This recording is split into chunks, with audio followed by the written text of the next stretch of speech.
এটা রায়ের তারিখ বলা যাবে না, এটা আদালতের ভাষ্যমতে এটা ফার্দার আর্গুমেন্টের তারিখ। তবে আর্গুমেন্ট মোটামুটি আমাদের উভয় পক্ষেরই শেষ হয়ে গিয়েছে। যারা পলাতক তাদের জন্য স্টেট ডিফেন্সের ব্যবস্থা করা হয়েছে, ওনারাও আর্গুমেন্ট করেছেন। মোটামুটি বলা যায় আর্গুমেন্ট সমাপ্ত। আগামী 7 তারিখে পরবর্তী কার্যক্রমের জন্য ধার্য তারিখ রাখা হয়েছে। রায় ঘোষণা হবে না?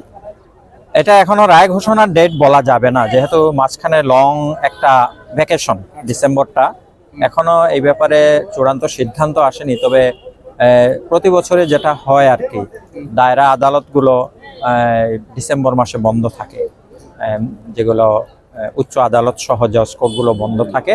সেই হিসাবে আমরা বলতে পারি, যেহেতু লম্বা মাঝখানে একটা 1 মাস সময়, এই কারণেই এখনই বলা যাচ্ছে না যে আগামী 7 তারিখেই রায় ঘোষণা হবে। তবে আমরা আশা করছি এই সময়ের মধ্যেই আদালত সবকিছু দেখে শুনে রায়টা রেডি হয়ে যাবে এবং আগামী তারিখে এ ধরনের একটা ঘোষণা হতে পারে।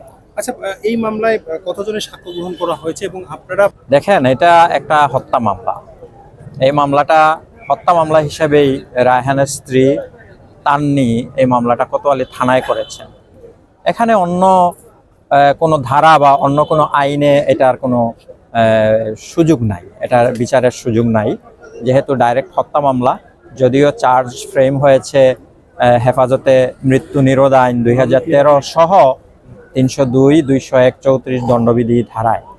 তারপরেও আমাদের কাছে যে এভিডেন্স আমরা মাননীয় আদালতে দাখিল করেছি, উপস্থাপন করেছি, সেই এভিডেন্স বা সাক্ষীদের জবানবন্দি সব কিছু মিলিয়ে আমরা অত্যন্ত আশাবাদী যে এই মামলা 302, 201, 34 ধারায় আসামিদের সর্বোচ্চ সাজা হবে। আচ্ছা, এখানে যে কয়েকজন আসামি আছেন সবার উপরে কি চার্জ গঠনে 302 আনা হয়েছে? 302 এর চার্জ মূলত সকল আসামির বিরুদ্ধে না।